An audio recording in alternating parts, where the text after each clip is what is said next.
बुंदेलखंड के सूखे मगर शांत इलाके में बसा एक छोटा सा गांव था, भैरवपुर।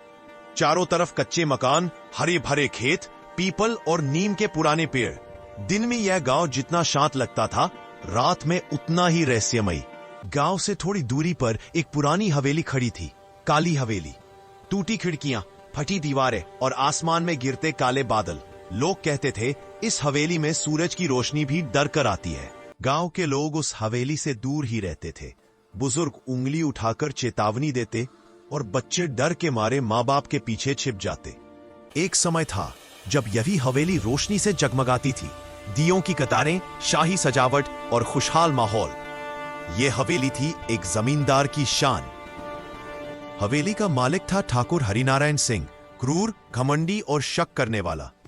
उसकी आंखों में दया नहीं, सिर्फ गुस्सा बसता था। ठाकुर की पत्नी थी सावित्री देवी, सफेद साड़ी, भोला चेहरा और डरी हुई आंखें। वह हर पल अपने ही घर में कैद महसूस करती थी। एक रात शक और गुस्से में अंधा ठाकुर सावित्री को एक कमरे में बंद कर देता है। आग लगती है, चीखें गूंजती है और सावित्री जिंदा चल जाती है। सुबह हवेली में सिर्फ खामोशी और राग बजती है। कमरे जले हुए थे और हवेली हमेशा के लिए मनहूस बन जाती है।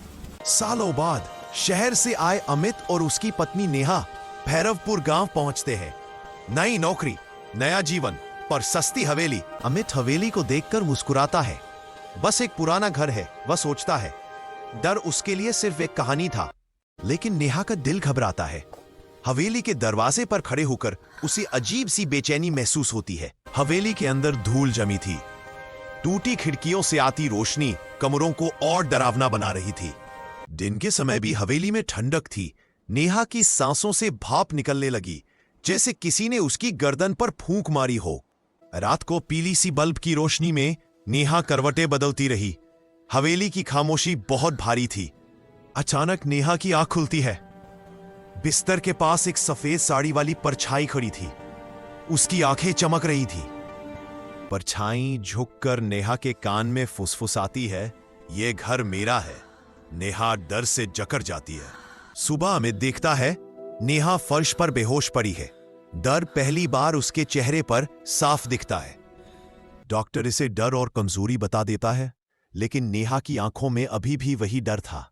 रात को रसोई से बर्तनों के गिरने की आवाज आती है। जब अमित देखता है, रसोई खाली होती है। हवेली के गलियारों में किसी औरत के रोने की आवाज गूंजती है। कोई दिखाई नहीं देता। अचानक हवा में जले हुए मांस की गंध फैल जाती है। अमित का दिल बैठने लगता है। एक रात दीवार पर जले हुए हाथों के निशान उभर आते हैं, मानो कोई जलते हुए दीवार पकड़ रही हो। नेहा को अब नींद नहीं आती। वह कोने में बैठकर रोती रहती है। हवेली के पीछे एक जंग लगा लोहे का दरवाजा मिलता है, जो कभी खुला नहीं था। दरवाजा खोलते ही अंधेरा तहखाना दिखता है। दीवारों पर काले दाग और अजीब निशान। तहखाने में जली हुई सफेद साड़ी पड़ी होती है। नेहा कांप उठती है। अचानक पीछे से आवाज आती है, "अमित।" वह पलटता है, कोई नहीं होता। गांव के पंडित रामशरण सब सुनकर कहते हैं, "यह सावित्री की आत्मा है।" पंडित बताते हैं कि सावित्री को यहीं जिंदा जलाया गया था और उसकी आत्मा आज भी भटकती है। अमित हवेली छोड़ने का फैसला करता है। रात में सामान पैक किया जाता है। अचानक बिजली चली जाती है। पूरा घर अंधेरे में डूब जाता है। ऊपर से नेहा की दिल दहला देने वाली चीख आती है। नेहा की आंखें चमक रही होती है। उसका शरीर अजीब तरह से मुड़ जाता है। उसके मुंह से आवाज आती है, "मैं सावित्री हूं, मुझे जिंदा जलाया गया।" हवेली की दीवारें लाल रोशनी से चमक उठती है, जैसे आग फिर से जिंदा हो गई हो। एक अदृश्य ताकत अमित को दूर फेंक देती है। वह जमीन पर गिर जाता है। धुएं जैसी आत्मा नेहा के शरीर से बाहर निकलती है और हवा में घुल जाती है। कमरे में सन्नाटा छा जाता है। नेहा जमीन पर निश्चल पड़ी होती है। सुबह गांव वाले हवेली के बाहर इकट्ठा होते हैं। पुलिस, डॉक्टर और खामोशी। अमित की आंखें खाली हो चुकी थीं। वो अंदर से पूरी तरह टूट चुका था। आज भी अमावस्या की रात हवेली से अजीब रोशनी दिखाई देती है।